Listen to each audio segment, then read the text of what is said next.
Hello, my name is Tyler Grecco. I'm here with the grave of Major Chatham Roberdeau Wheat, who commanded the 1st Special Battalion, Louisiana Infantry in the Civil War.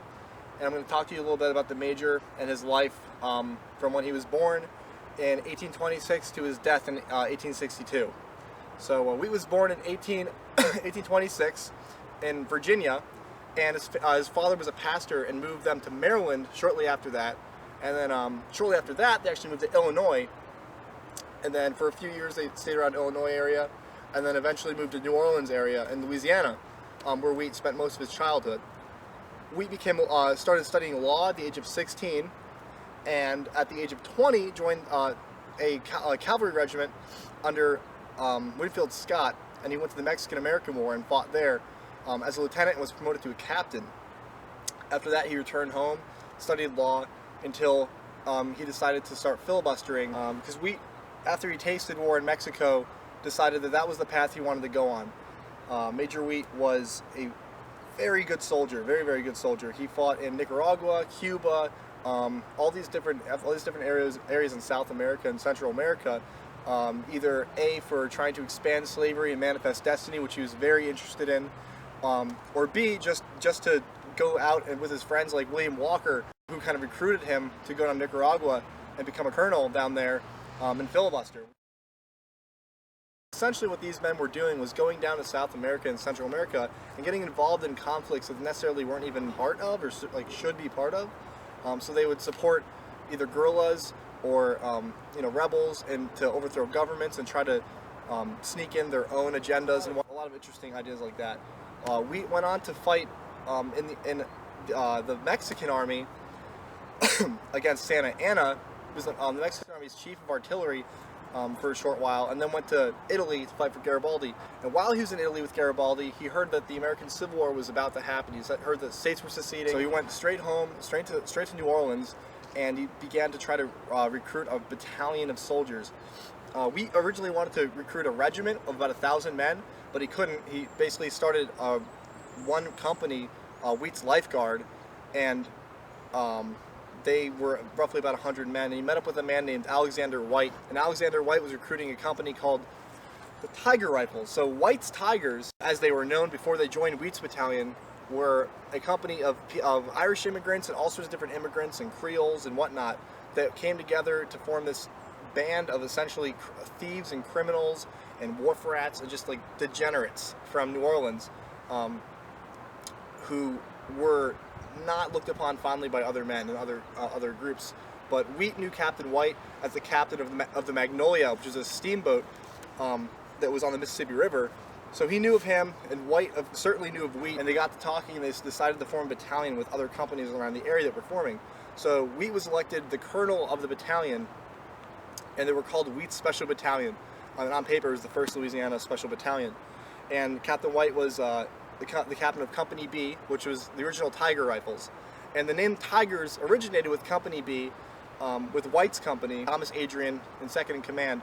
And soon the battalion just kind of adopted the name of Wheat's Tigers. So the origin comes from Company B, which is White's Tigers. Then, days later, weeks later, Wheat's Tigers became the battalion. Later into 1862, you have Louisiana troops in general being called Louisiana Tigers, and now you have sports teams named after them and different things like that. So the origin is in April of 1861 with White's Tiger Rifles. It's a fun little tidbit.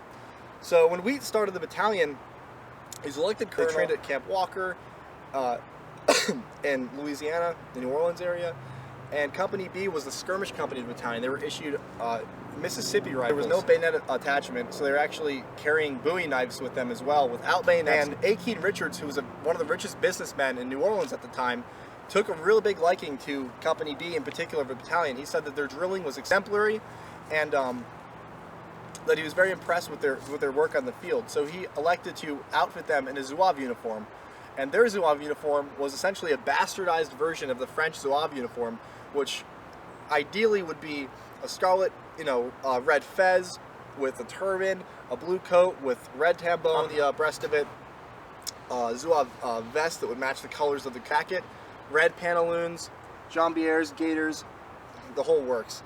Wheat's battalion was issued a really wonky fez that was red with a red tassel, a blue jacket with red trim without tambo on the breast, red overshirts, and blue and white Hamilton taking trousers, which is 1.5-inch wide stripes on it. And then they were issued blue and white striped stockings and then white gaiters, Louisiana belt buckles, and all New Orleans manufactured goods.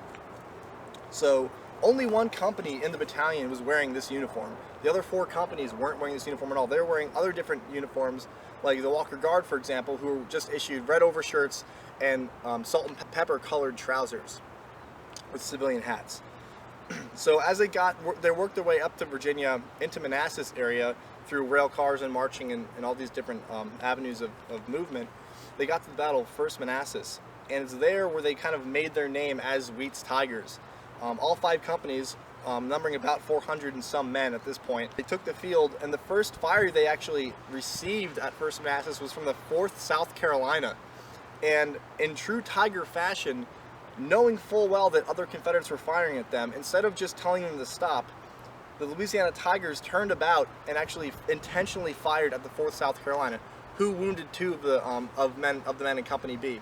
So they intentionally turned about and fired on these men. So that's kind of the go-to story about Company B and the Tigers in general, where these are people who are willing to fire on literal allies just because there was a mistake.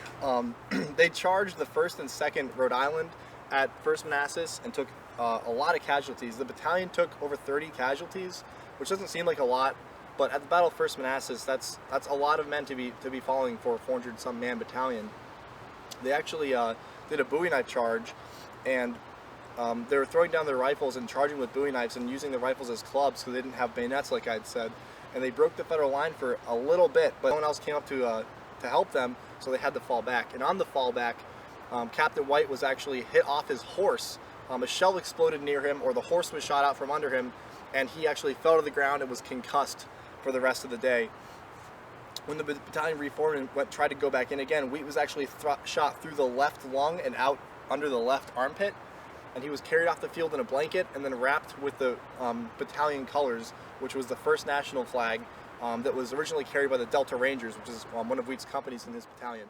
He was told that he was going to die no matter what, and his quote was, "I don't feel like dying today," or "I don't choose to die today." So Major Wheat didn't die. They really thought he was going to die. He was shot through the lung, and during the Civil War in 1861, that wound was just unfixable. So Wheat didn't die, and while he was in the hospital, one of the Tigers from Company B came to the window, and he looked very concerned, and Wheat kind of motioned to him and said, "Come in here, my boy, let me hold your paw." And that kind of shows the charismatic side of Major Wheat that we don't usually see.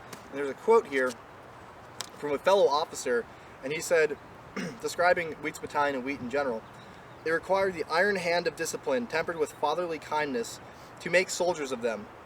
Wheat had these 2 good qualities of a commander in a remarkable degree. His men loved him, and they feared him. The power or spell he had over his men was truly wonderful." So when Wheat was hospitalized, the Tigers were really running amok in the camp, and they started a feud with the 21st Georgia over a bottle of alcohol, essentially. It was a very small thing. And so they were beating up soldiers on the 21st Georgia, vice versa. They were beating up washerwomen. They were destroying any sort of like military sensibility in camp.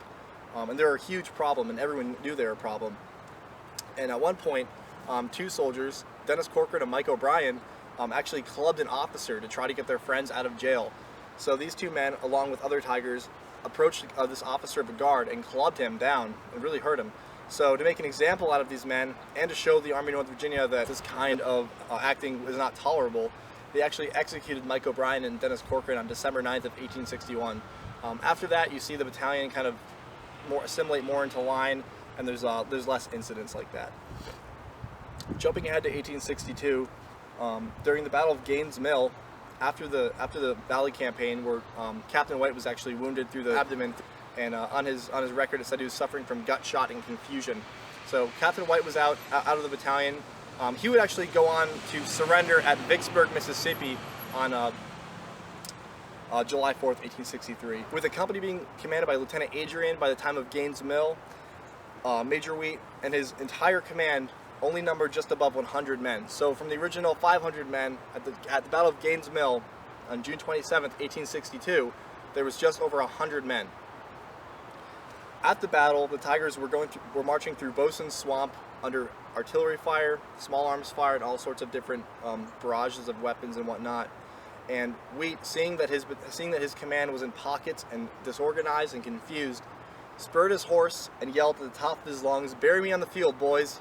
And he went straight through the Confederate lines, and he got within 40 yards of the 95th Pennsylvania from the Federal lines, which was 95th Pennsylvania. And they fired, and he was shot right through the eye socket, through the skull, and he was actually buried on the field there. And then about a year later, they actually moved his body to Hollywood Cemetery right here, where he still rests today. Major Wheat was 36 years old when he was killed. He was very young, and to accomplish all the things that he did in his life, essentially over a period of 15 years, is pretty amazing. It's amazing that a 36-year-old man, no matter what his ideals were or why he was fighting for whatever causes he was fighting for at the time, he always put his heart and soul into it. And to have a soldier like that in any army would be a commander's dream. After Wheat's death, the battalion kind of hung around for about a month, and on August 9th, 1862, the battalion was completely disbanded, and it was sent, the remaining men of the battalion, their enlistments weren't up, so they were sent to different regiments from Louisiana. So the 7th Louisiana, 9th Louisiana, 8th Louisiana, Cop and Zouaves, and all these different groups were getting remnants of Wheat's battalion. And those men would go on to fight at Antietam and Gettysburg and throughout the entirety of the war. So we don't know exactly how many men of the original 500 of Wheat's battalion survived the war, because the records are very, very few and far between and scarce when it comes to this special battalion and the units that they were sent to. We know that men were sent to the 9th Louisiana, and that at the Hagerstown Pike at Antietam, a lot of that regiment took over, I believe it was over 75% casualties, and Company A took 100% casualties. So there's a good chance that Louisiana Tigers, the original Louisiana Tigers of the original 5 companies, were still dying and still fighting throughout the remnants of the Civil War.